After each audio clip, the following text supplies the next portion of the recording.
12th class. Welcome to my YouTube channel Arvind Negi Biology Classes. Today we will discuss about the first chapter, okay, reproduction in organism. ठीक है, तो इसके बारे में हम आज से क्या करेंगे, स्टार्ट करेंगे कि किस प्रकार से जो रिप्रोडक्शन होता है वो ऑर्गेनिजम्स में होता है. ठीक है, सबसे पहले इसको समझने से पहले हमको एक टर्म बहुत आना चाहिए जिसका नाम है लाइफ स्पान. ठीक है, ये जो लाइफ स्पान है इसके बारे में हमको आना चाहिए. ठीक है, तो ये लाइफ स्पान क्या है बेटा, यानी कि the period between birth and natural death of an organism is called its life span. वो पीरियड जो बर्थ और नेचुरल डेथ के बीच आता है ना. आपका किसी भी ऑर्गेनिज्म का क्या होगा, पहले बर्थ होगा और बर्थ के बाद उसका क्या होगा बेटा, उसकी डेथ क्या है, निश्चित है. ठीक है, तो इसके बीच का जो समय है, इसके बीच का जो समय है, इसी को हम क्या बोलते हैं, लाइफ स्पान बोल लेते हैं. ठीक है, और आपको पता होना चाहिए कि जो लाइफ स्पान होता है वो सारे ऑर्गेनिज्म का क्या होगा, अलग अलग होगा, है ना. आप एक सिंगल जो ऑर्गेनिज्म है उसका अगर देख ले, जो सिंगल ऑर्गेनिज्म होगा उसका लाइफ स्पान कुछ घंटे तक हो सकता है ना. जो आपका एलिफेंट है इतना बड़ा जो, ठीक है, इसका लाइफ स्पान ज्यादा हो सकता है. ठीक है ना, स्नेक्स का लाइफ स्पान ज्यादा होता है. ठीक है, तो अलग अलग ऑर्गेनिज्म का जो लाइफ स्पान होगा वो क्या होगा, अलग अलग होगा. यानी कि वो एक सिंगल डे से लेकर 400 ईयर्स तक भी हो सकता है. अगर आप एक बनियान ट्री को देखें तो उस बनियान ट्री का जो लाइफ स्पान होगा वो 400 ईयर तक भी हो सकता है. ठीक है, इसका मतलब क्या है कि कोई ऑर्गेनिज्म उसका एक दिन भी हो सकता है, किसी का 400 ईयर भी हो सकता है. ठीक ना, इसका मतलब सीधे सीधे लगाइए कि कोई भी ऑर्गेनिज्म इस दुनिया में, ठीक है, नहीं है, इमोर्टल नहीं है, अमर नहीं है, सिंगल सेल्ड ऑर्गेनिज्म के अलावा. अब सिंगल सेल ऑर्गेनिज्म के अलावा क्यों होता है तो इसको हम आगे डिस्कस करेंगे. ठीक है, लेकिन इतना ये जान लीजिए कि जो आपका कोई भी ऑर्गेनिज्म जो होगा वो क्या नहीं है, आपका पूरा का पूरा क्या नहीं, इमोर्टल नहीं है. ओके, अब जो ये इस चैप्टर को पढ़ने के बाद, ठीक है ना, तो इसका मतलब कि आप ये समझिए कि लाइफ स्पान क्या होता है. इस प्रकार से अलग अलग ऑर्गेनिज्म में अलग अलग हो सकता है. अब जो नेक्स्ट है इसमें वो है आपका रिप्रोडक्शन की डेफिनेशन. ठीक है ना, अब आप एक चीज इमेजिन करिए कि भाई कि मान लिया जाए कोई स्नेक था. ठीक है, इसका बर्थ हुआ, इसकी डेथ हुई. ठीक है, अब इसका बर्थ हुआ, इसकी डेथ हुई, तो बीच में कुछ ऐसा फेज भी रहा होगा बेटा, कुछ ऐसा फेज भी रहा होगा कि उस फेज में इसकी जो स्पीसीज थी उसकी कंटिन्यूटी हमेशा क्या रही, बनी रही. Yes, I am talking about the reproduction. अगर रिप्रोडक्शन है तो इस स्नेक के क्या हुए, बच्चे भी होंगे, तो इसकी जो स्पीसीज रही होगी वो क्या होगी, कंटिन्यूटी में बनी रही. ठीक है ना, तो इस प्रकार से मतलब कि जो ये रिप्रोडक्शन होगा ये किसी भी स्पीसीज को इस पूरे ह्यूमन, इस पूरे वर्ल्ड रेस में क्या होता है, बनाए रखता है, उसकी कंटिन्यूटी को बनाए रखता है. इसीलिए रिप्रोडक्शन होना क्या है, बहुत जरूरी है. अगर रिप्रोडक्शन नहीं होगा, अगर नहीं होता तो ये स्नेक्स के क्या नहीं होते, कोई भी एग नहीं होते इसके. और जब कोई भी एग नहीं होते तो इसकी जो आगे स्पीसीज जो फर्दर आगे जानी चाहिए थी वो नहीं होती. तो ये होना बहुत जरूरी था. ओके, तो इसकी जो डेफिनेशन है रिप्रोडक्शन की वो आती है, reproduction is defined as a biological process in which an organism give rise to a young one similar to itself. यानी कि ये क्या है, एक बायोलॉजिकल प्रोसेस है. रिप्रोडक्शन क्या है, एक बायोलॉजिकल प्रोसेस है. इस प्रोसेस में क्या होगा बेटा, कि जो ऑर्गेनिज्म होगा, है ना, he will give rise a new offspring. ठीक है, सिमिलर टू इटसेल्फ, यानी कि वो उसकी क्या होगा, बिल्कुल समान होगा. ध्यान रखना, स्नेक होगा तो स्नेक ही होगा, स्नेक होगा तो ऐसा नहीं कि ह्यूमन बीइंग निकलने लग जाएंगे. अरे बात समझ, यानी कि बायोलॉजिकल प्रोसेस है और वो क्या करेगा बेटा कि अपने जैसे सिमिलर ऑफस्प्रिंग को देगा. ठीक है ना. ओके, यानी कि क्या है बेटा कि आप सीधे सीधे लगाइए कि यहां पे एक साइकिल चली है, ग्रो, मैच्योर, डेथ. किसी भी ऑर्गेनिज्म का ग्रोथ होगी, वो मैच्योर होगा, उसकी क्या होगी, डेथ होगी. ठीक है ना. तो ये आप इसको क्या होगे समझिए। अब जो ये रिप्रोडक्शन होता है क्या सिंगल टाइप का होगा? नहीं, ठीक है। रिप्रोडक्शन जो हो गया इसके दो टाइप्स होते हैं। पहला है आपका एसेक्सुअल रिप्रोडक्शन और दूसरा है आपका sexual reproduction. Okay, asexual reproduction और sexual reproduction.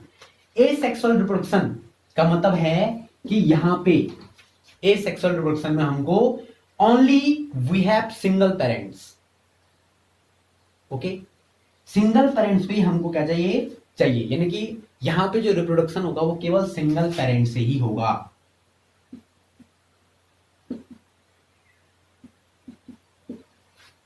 Here we don't want 2 or 3 parents, okay? We want only single parents here. And the second one is sexual reproduction. Sexual reproduction में आपका parents, ठीक है, यहाँ पे 2 parents की आवश्यकता होगी, ठीक है ना। 2 parents are responsible for produce a new offspring. यहाँ पे यानी कि सेक्सुअल रिप्रोडक्शन में आपको 2 पेरेंट्स की रिक्वायरमेंट्स होगी और यहां पे सेक्सुअल में सिंगल पेरेंट्स की क्या होगी आपको रिक्वायरमेंट होगी, ठीक ना। एक बात और ध्यान रखनी चाहिए आपको कि जो आपका एसेक्सुअल रिप्रोडक्शन होगा वो उसका जो ऑफस्प्रिंग होगा, एसेक्सुअल रिप्रोडक्शन से निकलने वाले जो ऑफस्प्रिंग होंगे वो जेनेटिकली आइडेंटिकल होंगे, या हम बोल सकते हैं क्लोन हो सकते हैं, ठीक है ना। जो ए सेक्सुअल रिप्रोडक्शन से जो ऑर्गेनिज्म आए वो जेनेटिकली आइडेंटिकल होंगे या वो क्लोन होंगे। इट्स मीन क्लोन का मतलब क्या है कि वो जेनेटिकली के साथ साथ मॉर्फोलॉजिकली भी क्या होंगे, सेम होंगे। They will same. अगर हम देखें तो वो जेनेटिकली भी क्या होंगे, वो समान होंगे और मॉर्फोलॉजिकली भी क्या होंगे, वो समान होंगे। तो इसको मतलब कि हम समझ सकते हैं कि जो एसेक्सुअल रिप्रोडक्शन में जो ऑर्गेनिज्म निकलेगा वो बिल्कुल क्या होगा, आइडेंटिकल होगा, वो क्लोन हो सकता है, ठीक ना। लेकिन जो सेक्सुअल रिप्रोडक्शन होगा उसमें इस प्रकार का चीज नहीं देखने को मिलेगा आपको, इसमें आपको वेरिएशन देखने को मिलेगा। अब ये वेरिएशन क्यों आएगा, कैसे आएगा, किस प्रकार से आया, ये सब हम नेक्स्ट चैप्टर में जो आगे आपका प्रिंसिपल ऑफ इनहेरिटेंस, ठीक है ना, जो है उसमें हम लोग क्या देखेंगे, ठीक है ना। अब जो है कि जो एसेक्सुअल रिप्रोडक्शन है वो एसेक्सुअल रिप्रोडक्शन के टाइप्स क्या है, पहले हमको इसी पे डिस्कस करना कि एसेक्सुअल रिप्रोडक्शन एक ही टाइप से नहीं होता, एसेक्सुअल रिप्रोडक्शन बहुत तरीके से हो सकता है, ठीक है। तो एसेक्सुअल रिप्रोडक्शन के टाइप्स में सबसे पहला जो टाइप्स है वो है आपका बाइनरी फ्यूजन। ओके, क्या हुआ देखिए बेटा, ये अमीबा था, ये न्यूक्लियस, इसका साइटोप्लाज्म, क्या हुआ, इसने इस प्रकार से क्या किया है, ग्रोथ करना स्टार्ट किया। न्यूक्लियस 2 बन गए, साइटोप्लाज्म अलग अलग हो गया और लास्ट में क्या हुआ, ये अमीबा यहां ये अलग बन गया और ये अमीबा क्या हो गया, ये अलग बन गया। एक अमीबा था, इसमें सेल डिवीजन हुआ और ये 2 आपके अमीबा बन गए। मुझे बताओ क्या ये अमीबा जो था ये मरा? नो, इसके 2 सेल डिवीजन हुए, एक तो ये बन गया खुद, इसने ये नया बना दिया। जब नो नेक्स्ट होंगे इसके 2 बनेंगे, इसके 2 बनेंगे। तो सिंगल ऑर्गेनिज्म इमॉर्टल होते हैं, इस प्रकार से कह रहे थे वो कि सिंगल ऑर्गेनिज्म जो इमॉर्टल होगा वो इस प्रकार से होगा। और ये जो आपका जो मैंने डायग्राम बनाया है इसको बोलेंगे बाइनरी फिजन। बीच में से क्या होगा, डिवाइड हो गया अमीबा और 2 बराबर भागों में क्या होगा, बढ़ गया और ये भी सिंगल अमीबा हो गया, ये भी आपका सिंगल क्या हो गया, अमीबा हो गया। ओके, तो ये क्या है आपका बाइनरी फिजन है। अमीबा में हो गया, पैरामीशियम हो गया, बहुत तरीकों में क्या होता है बेटा, इस प्रकार का बाइनरी फिजन होता है, ठीक है। लेकिन एक लॉन्गिट्यूडनल बाइनरी फिजन होगा वो पैरामीशियम होता है, ठीक है। तो वो हमको ज्यादा समझने की जरूरत नहीं है, हमको खाली इतना देखना है कि बाइनरी फिजन किस प्रकार से होता है, तो ये मैंने आपको बता दिया। नेक्स्ट जो आपका है वो है बडिंग, ठीक, ये भी आपने 10th में कहीं पे पढ़ा होगा, ठीक है। तो एक बार फिर समझ लेते हैं इसको। आपका दूसरा क्या है, बडिंग। अब ये बडिंग कैसे हुआ, ठीक है, देखो ये आपका इस प्रकार से क्या था, ये हाइड्रा था, हाइड्रा के टेंटिकल्स थे, ठीक है, यहाँ पे क्या हुआ बेटा, एक छोटा सा बड निकला, ठीक है, और बड निकलने के बाद क्या हुआ, ये बड उसके बाद इसने ग्रो करना स्टार्ट किया और ग्रो हो गया और इसके भी टेंटिकल्स निकल गए, लास्ट में ये क्या हो गया, इससे अलग हो गया। तो एक हाइड्रा से कितने हाइड्रा निकल गए, 2 हाइड्रा निकल गए, यानी कि बड फॉर्मेशन। बडिंग का मतलब होता है आपका बड फॉर्मेशन, बड फॉर्मेशन, ठीक है। यीस्ट में भी आपको यही देखने को मिलेगा, इसके एग्जांपल बड़े इंपॉर्टेंट होते हैं। यीस्ट हो गया आपका, है ना, हाइड्रा हो गया आपका, तो ये बडिंग प्रोसेस, ठीक है। नेक्स्ट जो है आपका, वो है आपका वेरी इंपॉर्टेंट इंसिस्टमेंट। क्या आपका इंसिस्टमेंट या इंसिस्टेशन, इंसिस्टेशन नहीं बोल सकते इसको, ठीक है ना, ENCYSTATI, इंसिस्टमेंट या इंसिस्टेशन। होगा क्या बेटा, प्लाज्मोडियम नाम सुना है, प्रोटोजोआ है, मलेरिया का फैलाने वाला क्या है, ये एक पॉजिटिव एजेंट है प्लाज्मोडियम, ठीक है ना।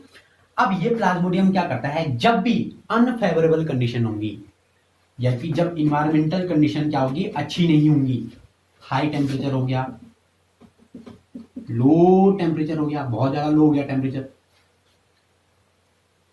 इस कंडीशन में क्या होगा, प्लाज्मोडियम जो होगा वो अपने अंदर से ये हार्ड लेयर क्या क्या बना देगा, इस प्रकार से 3 हार्ड लेयर क्या कर लेगा, ये बना देगा, और बहुत ज्यादा क्या हो जाएगा, ये एक प्रकार से इस प्रकार से पूरा हार्ड हो जाएगा, इतना हार्ड हो जाएगा कि अब इसको हाई टेम्परेचर लो टेम्परेचर कुछ नहीं बिगाड़ सकता इसका। इसी को बोलते हैं हम लोग सिस्ट, क्या बोलते हैं, सिस्ट फॉर्मेशन हो गया इनमें। जैसे ही फेवरेबल कंडीशन होंगी, जैसे ही अच्छी कंडीशन आएंगी, तो अच्छी कंडीशन आने के बाद ये ग्रो करने लग जाएगा, और ग्रो भी नहीं करेगा ये बेटा, ये क्या होगा बेटा, इसमें डिवीजन होंगे, मल्टीपल फिजन बोलते हैं इसको, मल्टीपल फिजन भी इसको बोल सकते हैं। इसमें क्या होगा, अंदर सेल डिवीजन होगा, लगातार सेल डिवीजन होगा, 1 सेल बनी, 2 सेल बनी, 3 सेल बनी, 4 सेल बनी, 5 सेल बनी, 6 सेल बनी, 7 सेल, 8 सेल, बहुत सारी सेल बनी इसके अंदर। अचानक से क्या होगा, इसमें जैसी अच्छी कंडीशन आएंगी फूटेगा, और फूटने के बाद सारी की सारी सेल्स कहाँ आएंगी, बाहर की तरफ, ये भी प्लाज्मोडियम, ये भी प्लाज्मोडियम, ये भी प्लाज्मोडियम, ये भी प्लाज्मोडियम, ये भी प्लाज्मोडियम, सारे के सारे क्या बनेंगे, प्लाज्मोडियम बनेंगे। इसको हम मल्टीपल फ्यूजन भी बोल सकते हैं, ठीक है, और इसको हम लोग इंसिस्टेशन भी बोल सकते हैं, ठीक है ना। अमीबा में भी इस प्रकार का देखने को मिलता है, अमीबा भी इस प्रकार का करता है, ठीक है ना, वो अभी अपने बाहर से क्या बना देगा, इंसिस्ट, वो सिस्ट का फॉर्मेशन कर लेगा। कब करेगा, पर जब क्या होंगी बेटा, जो कंडीशंस होंगी वो कंडीशन क्या नहीं होंगी, अच्छी नहीं होंगी, उसी में क्या करेगा, ये इस प्रकार का डिवीजन करेगा। ओके, नेक्स्ट जो है वो हम कल के लेक्चर में देखेंगे कि ए सेक्सुअल टाइप के जो एक सेक्सुअल रिप्रोडक्शन होता है उसके और भी बहुत सारे क्या होते हैं, टाइप्स होते हैं। ओके, जिसमें स्पोरुलेशन हो गया, जू स्पोर, ए स्पोर, ठीक ना, प्लेनोस्पोर, ठीक ना, सब चीज के बारे में हम क्या करेंगे, डिस्कस करेंगे। तो तब तक के लिए मिलते हैं कल के लेक्चर में, तब तक के लिए बाय, थैंक यू।